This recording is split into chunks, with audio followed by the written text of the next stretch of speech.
All right, folks, that was a short lunch, but I appreciate you being here today. I think we're gonna roll into our afternoon session now. Um, for our first speaker, we have Amy Campbell from Nature Conservancy, who's going to talk a little bit about water and land in the Scott and Shasta watersheds. Amy, it looks like you are beginning to get your screen shared. Looks Does great. that look good? Yep. Okay. Hi, Randy. Hey, everybody. So my name is Amy Campbell. I'm a senior project director for the Nature Conservancy here in California, and I'm nested in our water program. I also lead our Klamath acquisition strategy and am based here in Siskiyou County. It's been a numerous years since I've been able to attend a KBMP meeting, so good to see a lot of familiar names online. And I am going to provide a fairly brief overview about our acquisition program and an update on what we've been doing since we launched it. And then I really hope to be able to return on future KBMP meetings with partners to talk about all the work that will be happening on the ground in the coming years. So I'm going to move to the next slide. So as a lot of you know, the lack of adequate stream flow in the Klamath Basin, and in particular the Scott and Shasta River watersheds, is one of the key factors limiting the success of salmon. The Scott River will disconnect in the summer when base flows are at their lowest, and elevated water temperatures and low dissolved oxygen in the Shasta can severely limit the availability of habitat for salmon. Additionally, habitat for salmon and other aquatic critters are limited. Streams have been disconnected from their historic floodplains. Riparian vegetation is sparse. Gravel for spawning is in limited supply, and beaver populations are severely depressed. And lastly, the agricultural communities in both the Scott and Shasta are facing long-term and permanent flow regulations, which is causing elevated risks to water security and threatening the economic viability of our agricultural communities. And it's for all these reasons, and also the fact that 4 Klamath dams were removed last year, and that salmon are now re-entering historic spawning grounds up in Oregon, that TNC California decided to re-engage in acquisitions in the Shasta and Scott. So as many of you know, the Scott and Shasta rivers are critical for salmon habitat, migration, water supply from these rivers are critical to the main stem Klamath. And both of these rivers are surrounded by intensive agriculture, alfalfa farms in the Scott River and large grazing operations in the Shasta. And you may also know that the state of California is currently in the process of setting flow regulations in the Scott and Shasta. But salmon in these places need water now. And so TNC decided that while we wait for the flow regulation process to play out, we were going to go ahead and start purchasing key land and water assets in strategic places in order to advance flow recovery now. And so owning and managing these properties also enables us to be able to test management approaches for increasing water in stream and to be able to use these places as testing grounds that we can share with our neighbors. And lastly, instead of just advocating for flow protections as an outside environmental NGO, owning a property allows us to act as a water right holder and a landowner in the flow setting process. So before we go about acquiring a property, there are several key considerations we think about, because not every property is the same and not every approach will be the same. So in addition to evaluating what the conservation opportunities might be, we also think about how future management changes might impact the Siskiyou County's agricultural economy. And we are also thinking about who and what a future buyer of these properties might be. Every acquisition also doesn't just involve the purchase of land. We look at each opportunity, and in partnership with a private landowner, we decide whether an acquisition of the property is the best approach, or consider conservation easements or even the purchase of a water right. And lastly, we wouldn't be able to do this work across multiple landscapes if it weren't without the leadership of our partners on the ground. And so early on, before we get serious about a potential acquisition, we're exploring opportunities to be able to enable and prop up the work of our local watershed councils, RCDs, NGOs, and tribal partners. So enough with the preamble. Let's get to the part where I tell you about what we've been doing. And we're going to start over in the Scott River, and more specifically on 2 properties that we own or soon will be owning in the French Creek watershed. TNC purchased Miners Creek Ranch, which is here on the screen in green, in 2023, and we are on track to close escrow on Marble Peaks Ranch this January. So first with Miners Creek Ranch. Miners Creek Ranch is located along 1 mile of French Creek. As you all probably know, French Creek is one of the most important coho streams in Northern California, so it's super important for salmon recovery.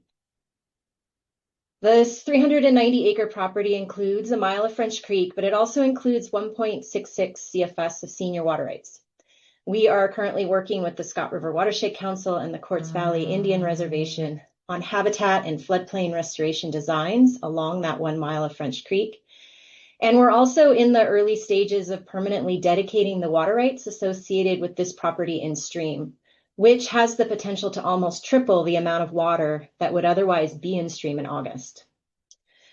We are also working with technical advisors, including Siskiyou County and UC Cooperative Extension, to thoroughly think through how we would strategically transition the 90 acres of irrigated pasture into upland oak savanna habitat.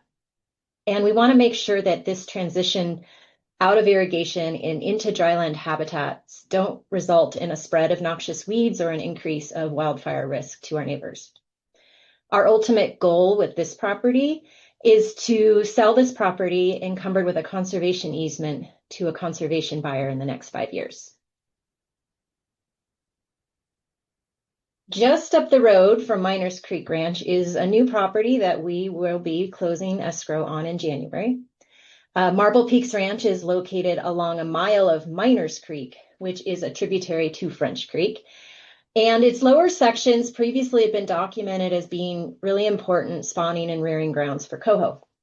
In fact, when we first became interested in this property in 2024, we were largely looking at it for its water rights, and because we made the assumption that the relative steep gradient of Miners Creek and the bedrock that was throughout wouldn't provide suitable habitat for coho.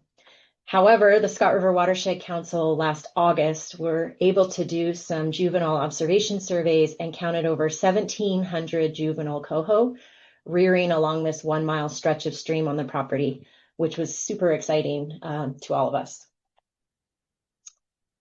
This property is a 455-acre ranch. It includes 1 mile of Miners Creek on both sides of the river, which really allows for extensive restoration opportunities. It includes a 1.34 CFS of water right. And similar to Miners Creek Ranch, we are engaging with the Watershed Council and Quartz Valley Indian Reservation to secure funding to begin floodplain and habitat planning and design. We are also planning to dedicate these water rights in stream and estimate that the dedication of these water rights might increase summer base flows in Miners Creek anywhere from 10 to 40%. Similar to Miners Creek Ranch, we will be working with technical advisors to plan on how we strategically transition the 60 acres of irrigated pasture over to oak woodland savanna. And our goal with this property is to put a conservation easement and also sell it to a conservation buyer in the next 3 years. Over in the Shasta River Watershed, we are taking a different approach on a property that we bought in 2024 called Parks Creek Ranch, or as some of you may know it as, is the Mole Richardson's Ranch. This property is bisected by both Interstate 5 and Old Highway 99. So next time you're driving on Interstate 5 by the Weed Airport or the rest area there, make sure you look west and you'll be looking at this ranch. Parks Creek Ranch is a 5,300-acre cattle ranch that includes 7 miles of Parks Creek, which is an important coho salmon tributary to the Shasta River. This property includes an 18 CFS of water rights, and because the property is so large and plays an important role in the agricultural economy of the Shasta Valley, our approach with this property is to invest time into understanding how water is managed and how much water is needed in stream to be able to support a thriving fisheries. We're engaging with California Trout on a large-scale planning project to evaluate restoration actions along the lower 4 miles of Parks Creek. And here we've given ourselves a 10-year window to be able to enable habitat restoration and make changes to water management before we'd like to ultimately sell to a conservation agricultural producers that would be encumbered with a conservation easement. So like I said, we purchased this property just over a year ago. And in that time, we've been engaging with Cal Trout and Stillwater Sciences on restoration planning and design. We are working with DFW and the Karuk tribe on fish surveys. And in fact, just yesterday, the Karuk tribe reported that they spotted 3 potential Chinook reds on the property, which we're super excited about. This is the first time this section of Parks Creek has been surveyed since the early 2000s. So we're eagerly awaiting surveys in January for potential coho. Additionally, we are also working with consultants to help us better understand water management. We've hired a grazing consultant to help us evaluate pasture productivity. We're engaging with the Shasta Valley RCD on riparian planting and blackberry removal. We're also working with the Watershed Council over in the Scott Valley on a pilot project, which will be testing out virtual fencing on the property. And we just recently received a grant to install stockwater systems and are continuing to work with our irrigation neighbors to manage bypass flows per the safe harbor agreement that's in place. And so with that, I just wanted to say that I'm just super proud of the team that I work with and the partners we're working with on what we've been able to accomplish in a short time that we've owned these lands. It really wouldn't be possible without our strong partners on the ground. And like I said, I want to come back to future KBMP meetings to talk about the work on the ground as it's playing out. And we are continuing to evaluate future potential acquisitions as we speak. And as always, here's my contact number and my email address if you're interested on visiting any of these places to learn more about the work underway. Please don't hesitate to reach out. And I think that's it, Randy. All right, Amy, thank you so much. That's really great news to hear. We all want to hear more about getting more water in the stream. So I want to open it up to questions. Anybody have questions about these new properties or the approach that TNC is taking?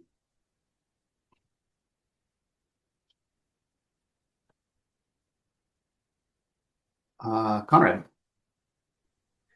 Hi, thanks for the presentation. Conrad with Water Climate Trust.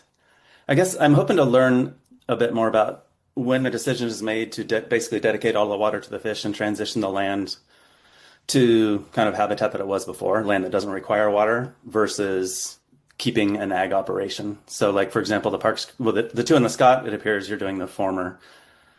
On the Shasta, where we know regs are happening and we really need to get more water in stream. Yeah.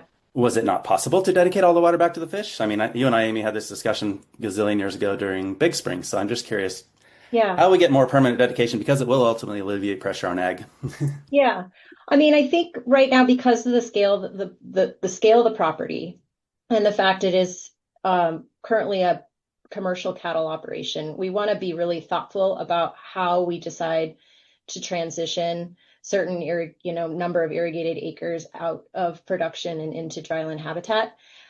So we're like the science we've been collecting and the consultants we're hiring is kind of helping us dig into figuring out, my biggest question with that property is where are the highest and best, most productive pastures versus where are there pastures on that property that perhaps are marginal and not really worth delivering irrigation water to, and that water should be provided in stream. So it's just we're in this kind of learning process with a property at this scale, at this size, to try to figure out how we and whether we can keep some agriculture out on the landscape and how much water we're able to permanently leave in stream.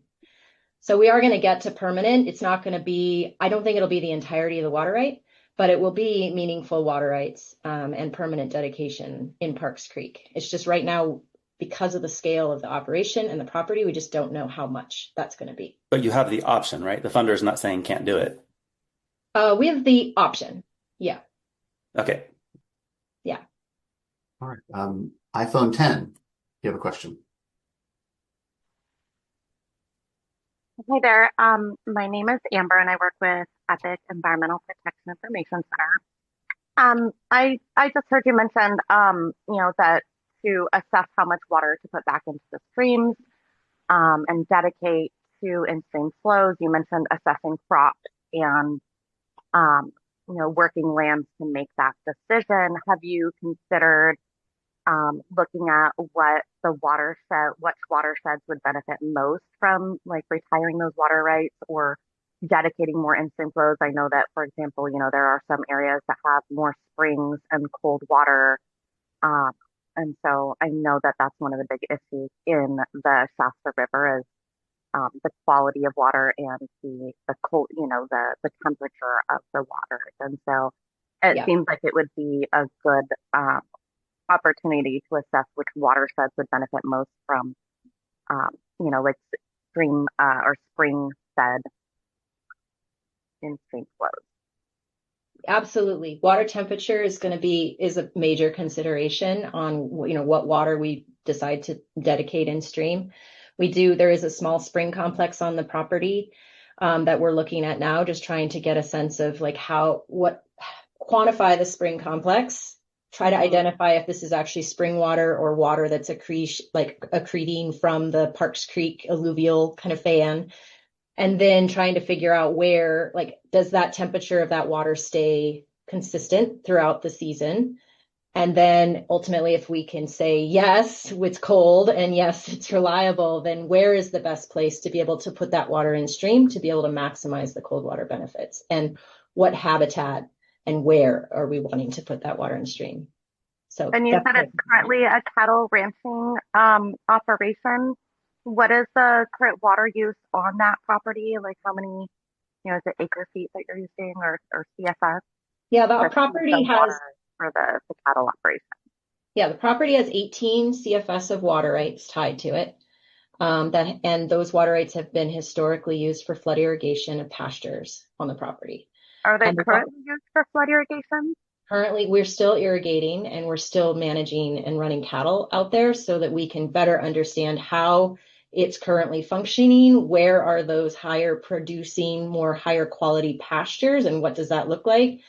And to better understand, in my opinion, is it not worth delivering this important water from Parks Creek miles and miles away down to kind of your poor quality marginal habitats, and how much of that water can we leave in stream as opposed to trying to deliver it to these far off pasture lands.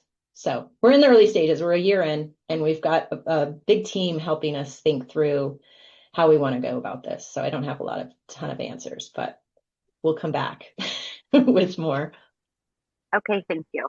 Yeah, thank you, Amber. Eli.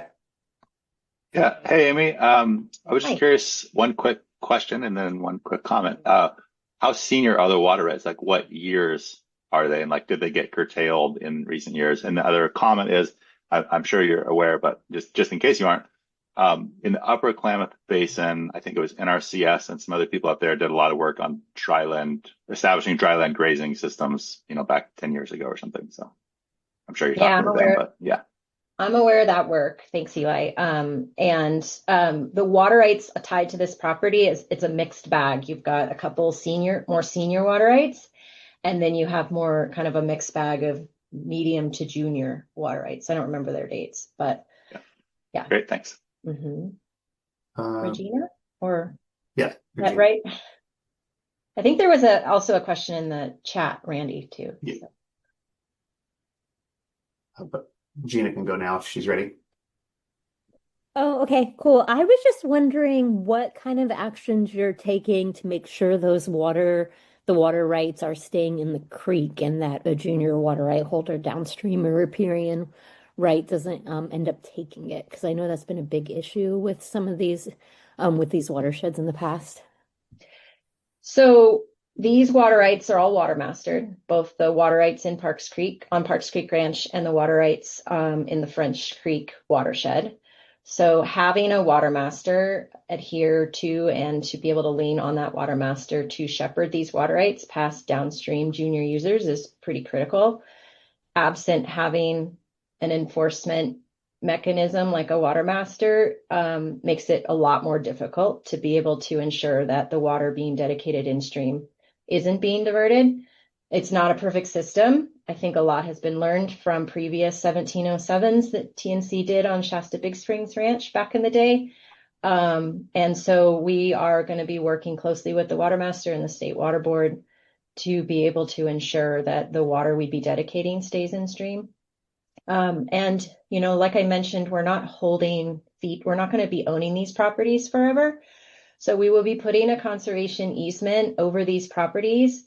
The French Creek watershed properties will have complete restriction of any development of surface or new groundwater rights on these properties. And in fact, TNC will be holding the water rights in our name versus having those water rights carry forward to a new buyer. So there's additional stopgaps that we are thinking about doing with these properties per the easement and for the future dedication. And Amy, there's one question in the chat from Nicholas. Can you tell more about what I think it's supposed to be the virtual fencing project? Yeah, sure. So the Department of Fish and Wildlife funded the Scott River Watershed Council to do a virtual fencing pilot over in the Scott River Watershed. And because they had some additional funding to pilot this work, we were volunteered to try it out over in Parks Creek Ranch. Virtual fencing is basically like an e-collar that you put on your pet to keep your pet within your yard. There's some emerging technology over the last 5 years or so where they're equipping cattle with collars, and there's towers located on the property where you're able to, via computer, draw a virtual fence line. And as cattle approach the invisible fence line, they start getting a little notice and then eventually a buzz with the collar to keep them from crossing over a fence line. So we're really interested about piloting this on Parks Creek Ranch because while one side of Parks Creek is completely fenced from livestock, but we have about 4 miles of Parks Creek on the highway side of the property that doesn't have livestock fencing on it. So we're really interested in testing out how this virtual fencing technology can be used as a fence to restrict livestock grazing in the river.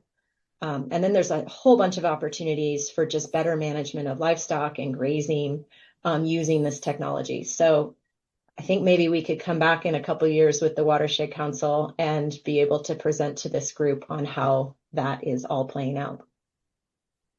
Good question. Thank you. And one last question from myself. Does the new land ownership create any new opportunities for monitoring of water? Absolutely. Yeah. Absolutely. We have some monitoring going on already, but there's always additional opportunities for monitoring. Great. Had to give that plug in there. Nice job. So all the partners in the Shasta and Scott. You know who to call. Yeah. All right. Well, thank you so much, Amy. That was great to hear an update about that. Yeah, absolutely. Thank you.